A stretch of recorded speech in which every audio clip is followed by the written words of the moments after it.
నమస్తే, నా పేరు లక్ష్మి. వైజాగ్ లోకల్ న్యూస్ వార్తలకు స్వాగతం.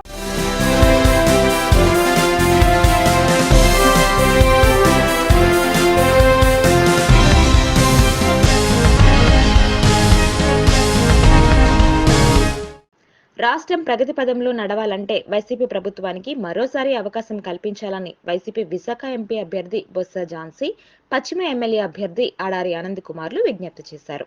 89వ వార్డులో కొత్తపాలెంలో వార్డు అధ్యక్షులు ఐతంశెట్టి గోపి, ఇన్ఛార్జ్ దొడ్డి కిరణ్, పిఎస్సిఎస్ చైర్మన్ ఆళ్లపాయడ్రాజు, వైఎస్ఆర్సీపీ రాష్ట్ర సంయుక్త కార్యదర్శి మల్లా శ్రీను ఆధ్వర్యంలో ఇంటింటా ఎన్నికల ప్రచార కార్యక్రమం జరిగింది.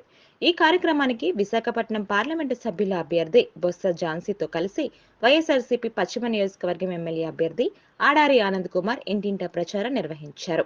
ఈ సందర్భంగా వారు మాట్లాడుతూ జగనన్న ప్రభుత్వంలో ప్రజలందరికీ సంక్షేమ పథకాలు అందాయని అన్నారు.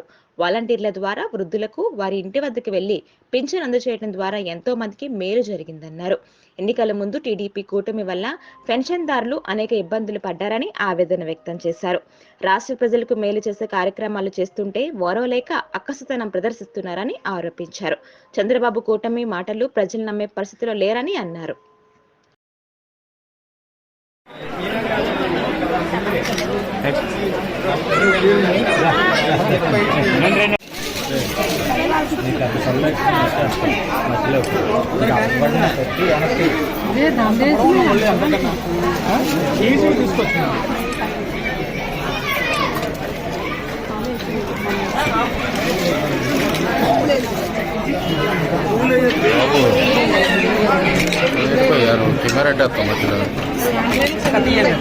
అందరికి కూడా వచ్చే విధంగా వాటికి కావాల్సిన మౌలిక వసతులు కానీ ఇవన్నీ ఏర్పాటు చేసి ఈవేళ వాటికి అనుగుణంగా ఈరోజు వెళ్ళడానికి సిద్ధంగా ఉన్నాం. దయచేసి మీ ద్వారా కూడా కోరుతున్నాను, ప్రతి ఒక్కరికి మీకు అందుబాటులో ఉండి నిరంతరం పనిచేసే మరి ఇక్కడ ఆడారి ఆనంద్ గారు, ఆయన ప్రభుత్వ నిధులే కాదు స్వచ్ఛందంగా కూడా అనేక సేవలు చేసి ఈరోజు ఈ ప్రాంతం అంతా కూడా సుపరిచితులు. ఖచ్చితంగా వారికి మీ తాలూకా ఓటునిచ్చి ఆశీర్వదించి ఒక అవకాశాన్ని ఇవ్వండి. ఇంకా ఈ నియోజకవర్గాన్ని ఉత్తమ నియోజకవర్గంగా తీర్చిదిద్దగల ఆనంద్ గారికి మీరు అండగా ఉండండి అని చెప్పేసి, అంతేకాకుండా మరి 7 నియోజకవర్గాల్లో ఉన్న అందరినీ కూడా మీ ద్వారా కోరుతున్నాను.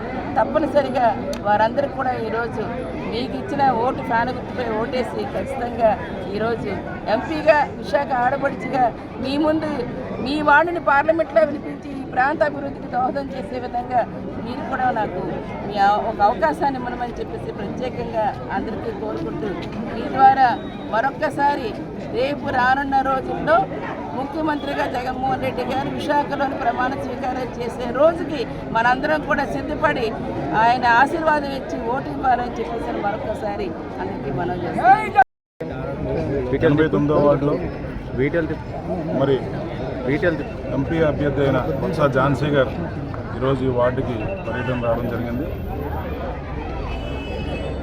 దాని సందర్భంగా ఈరోజు ఇంటింటికి కూడా తిరగడం జరుగుతుంది.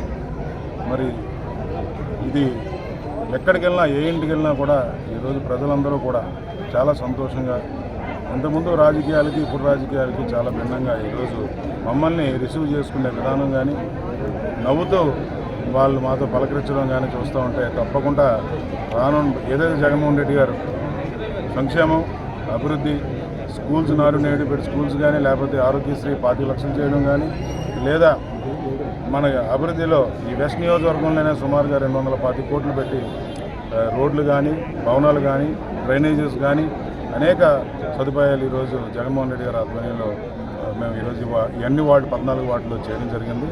ప్రజలు చూస్తున్నారు. గత 10 సంవత్సరాల నుంచి ఎటువంటి అభివృద్ధి లేదు, అభివృద్ధి ఇప్పుడే చూస్తున్నాం. ఎక్కడికి వెళ్ళినా కూడా ఈరోజు రోడ్లు కనిపిస్తున్నాయి, భవనాలు కనిపిస్తున్నాయి, అలాగే డ్రైనేజీలు కనిపిస్తున్నాయి, అలాగే సంక్షేమం కనిపిస్తుంది.